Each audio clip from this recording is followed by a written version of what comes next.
The next section, we're going to talk about the paradiddle rudiments, which is lessons 5, 7, and 14.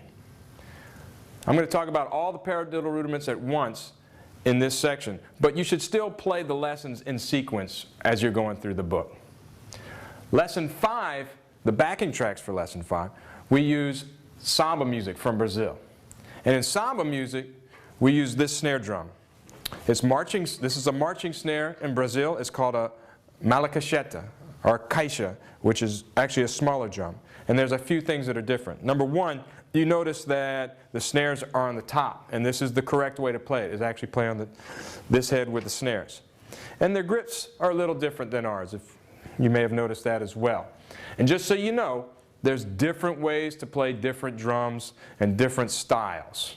So don't think that there's a right and a wrong way. There's some better ways, not so good ways to play certain things, but there's definitely different ways to hit a drum. All right, so first we're going to talk about single paradiddles. And you want to play single paradiddles fast? Let me show you how to play single paradiddles fast. All right, here we go.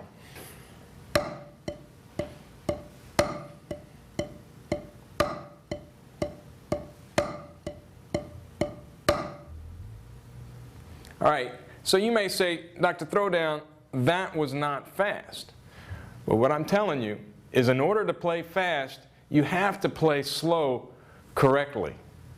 And to work on speed, you work on basic fundamentals and get your fundamentals down. And if you have them down, you will play faster. And you will play longer, you'll play louder. So what I'm telling you is the second note of that paradiddle is an upstroke. And that's the important note to make it nice and fluid as we get faster. Up, up.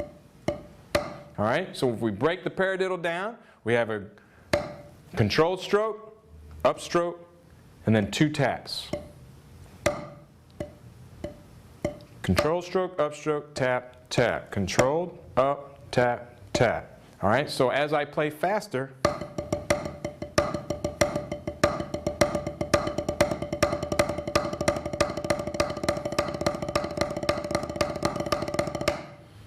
that allows me to play faster. And notice I'm not real tight, it's very relaxed. And it's because of that technique I'm able to play fast. This also applies to double paradiddles, triple paradiddles, and paradiddle-diddles, which you're going to get in lessons 7 and 14. All right, but I'm going to demonstrate exercise number 1 in lesson 5 right now, playing single paradiddles. And the first 2 bars is basically a paradiddle without the last 2 taps.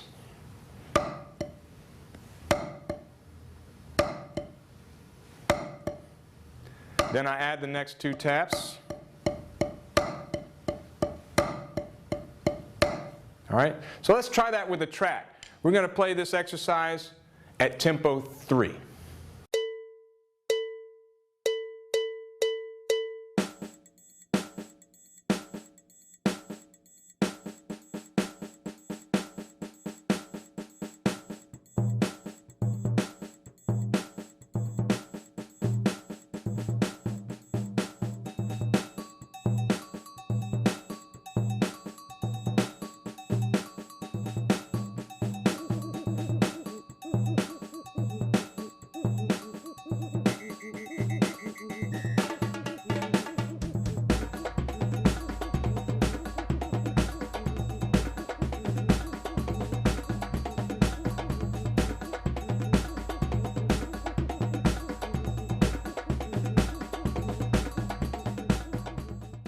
All right, if you're having difficulty playing to the track, if the track is actually confusing you, you can just listen to the snare drum. The snare drum is in your left ear, and the band, or the music, is in the right ear. So if you're on a stereo, you can pan over to the left and just listen to the snare and get that down. And then eventually add the music in, and then maybe even take out the snare drum, so you are the snare drummer. Our rudiments are a list of patterns that are the basics of drumming. Now we can take these patterns and manipulate them in different ways. So don't just take paradiddles and play them on the downbeat.